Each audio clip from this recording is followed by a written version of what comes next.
prácticamente desglosar. Vimos la de Boulding, que Boulding ejemplifica en 9 niveles lo que viene a ser la taxonomía. Y él habla desde lo que mencionábamos, que es fijo, de que son las estructuras, después pasa a lo que es movimiento, a lo que es dinámico, luego eso que tiene dinámico, ¿qué pasa si yo le meto un mecanismo de control? Pues ya empiezo a hacerlo que sea más funcional y yo puedo después hablar de un sistema abierto y lo puedo ir automatizando y va a tener interacción. Si a eso yo le permito que evolucione, ya estoy hablando de pequeños organismos. Aquí, a partir de pequeños organismos, ya estamos involucrando lo que son los seres vivientes. Cuando los seres vivientes mencionábamos, desde lo más chiquito que vienen a ser las bacterias, los seres biológicos, empiezan a formar lo que son las células y empiezan a hacer los sistemas más complejos, hablamos ya de seres vivos como son los animales. Hay una evolución y los animales, cuando nosotros partimos al animal más complejo, más evolucionado, entonces ya hablamos del hombre. Y entonces es por eso que él pone la clasificación de hombre. Cuando el hombre empieza a interactuar con otros hombres, relacionarse, genera lo que vienen a ser sistemas socioculturales. Y entonces son los 8 niveles más complejos.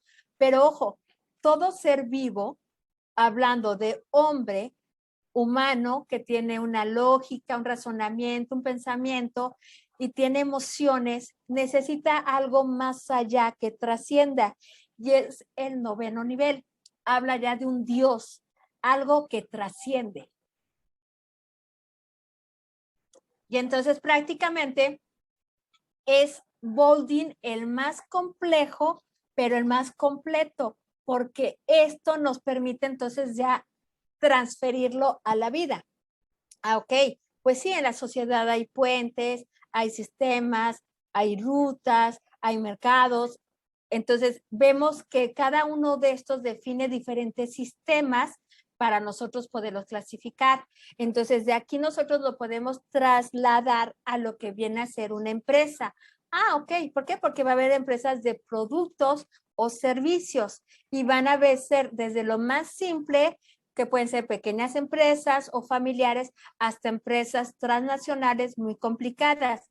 Y entonces van a usar a varios de estos sistemas para poderse primero ordenar, después clasificar y después administrar para que precisamente puedan llegar a ser lo que son consolidadas como empresas. El siguiente autor es Checkland. Checkland dice, no, Boulding es muy complicado para mí, yo quiero algo más sencillo. Y entonces él nada más ocupa 4 niveles y dice, ok, todo lo que es natural, se crea por sí solo, existe. Pero tiene que haber algo creado y entonces lo clasifica como sistemas diseñados. Y entonces todo lo que es creado, que es manipulado, inventado, entra dentro de la segunda clasificación de su nivel, sistemas diseñados. Él, para no entrar en complejidad, junta lo que son animales, humanos, sociedad y dice, ok, el tercer sistema, nivel para mí, son sistemas sociales. Y eso abarca precisamente los animales, que anden solos o en manada, los humanos vivan solos o vivan en una comunidad, existan clubes, ciudades, para mí son sistemas sociales. Y dice Checkland, y para no hacerme bolas, el último son sistemas trascendentales. Un Dios, algo que existe más allá. Por eso muchos no hablan de dioses, sino hablan más bien de cosmos, hablan de universos, porque es algo trascendental que falta mucho todavía por estudiar, por conocer, y lo ven como algo fuera, más allá de la capacidad humana. Por eso nada más ocupa 4 niveles.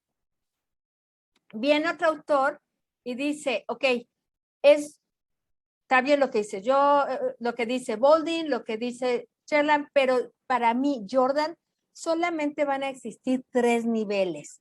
Y esos 3 niveles se van a dar porque tienen que ser totalmente opuestos y tienen que, a la vez de ser opuestos, tener un punto de equilibrio para existir. Y entonces él dice, el principio de esos 3 niveles va a ser la razón de cambio. Y entonces, algo que esté estático, su opuesto es dinámico. Pero algo que esté estático y dinámico tiene que tener un propósito o no propósito para existir. Y por último dice, ok, bueno, para que no esté siempre fijo y estático, tiene que haber algún mecanismo que le dé ese dinamismo, ese movimiento. Pero cuando empieza a tener ese movimiento, puede ser capaz de ser orgánico, o sea, coexistir ya de forma de vida. Y entonces él prácticamente dice, son 3 niveles y mi clasificación es la razón de cambio. Por eso es que su equilibrio es en base a los opuestos.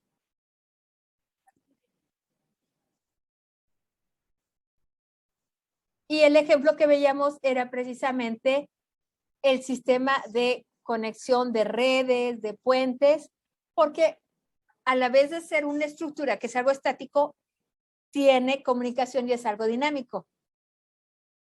Tiene un propósito, pero si tú cierras un camino, deja de ser ese propósito. Ah, pero tiene que haber algo mecánico que le permita tener movimiento y entonces se vuelve algo orgánico. Entonces, prácticamente es el mejor ejemplo de poderlo explicar cómo él lo opuesto lo ve desde esta perspectiva. Y por último, Bier dice, ok, está muy bien lo que dicen mis colegas, pero para mí las taxonomías deben ser solamente una con 3 características, que sea capaz de autoorganizarse. Entonces, algo que se puede autoorganizar tiene que ser constante, tiene que existir y tiene que modificarse para evolucionar. Pero si no se autocontrola, puede ser caótico y desaparecer. Entonces, para él es importante la característica de autocontrol. Algo que es autoorganizado, autocontrolado, es autónomo, o sea, no necesita ni depende de algo más. Entonces, lo único que puede tener esas 3 características que él pide para su clasificación o su taxonomía es que caiga en los seres vivos. Y entonces aquí, por eso metemos plantas, animales y al hombre, porque prácticamente son los únicos que pueden hacer esas 3 funciones por sí solos. Y estos son los autores. Después de esos autores que explican la taxonomía, vimos a Peter Checkland. Peter Checkland dice, ok, yo ya clasifiqué, ya administré, ya tengo mi inventario. Ahora voy a tener 2 sistemas que son importantes. Un sistema blando, dado por los seres humanos, y un sistema duro que va a hacer todas las máquinas y la tecnología. Pero ambos separados no tienen razón de ser, tienen que coexistir. Y entonces es cuando precisamente la teoría de Checkland dice, tiene que haber interacción hombre-máquina. ¿Por qué? Porque la máquina te va a ayudar, te va a facilitar, te va a automatizar, te va a permitir tener de manera una evolución. Pero la tecnología por sí sola, si no tiene quien la aplique, quien la invente, quien la evolucione, no tiene razón de ser. Por eso es que es una interacción hombre-máquina. Cuando tú ya aplicas tecnología o máquinas a lo que viene a ser la sociedad y las empresas, tienes que tener una percepción amplia para saber todo lo que puede generar un problema. Si tú puedes definir un problema, ya sea porque lo conoces y sabes cómo resolverlo, o porque es un problema nuevo y no sabes cómo resolverlo, entonces tienes que aplicar la metodología de Cadwell, que viene a ser identificar el problema de raíz o identificar las causas de raíz para darle solución. Y ahí es donde precisamente aplicamos ya esta metodología, que es una de las más empleadas, sobre todo en la industria, sobre todo a nivel sistema, porque puedes desde algo manual empezar a automatizar y empezar a dar solución. Y empiezas a dar solución, ojo, desde una taxonomía. O sea, para dar una solución global, tienes que identificar cada área, cada departamento, hacer una solución a la medida y entonces la consecuencia ya es una solución global.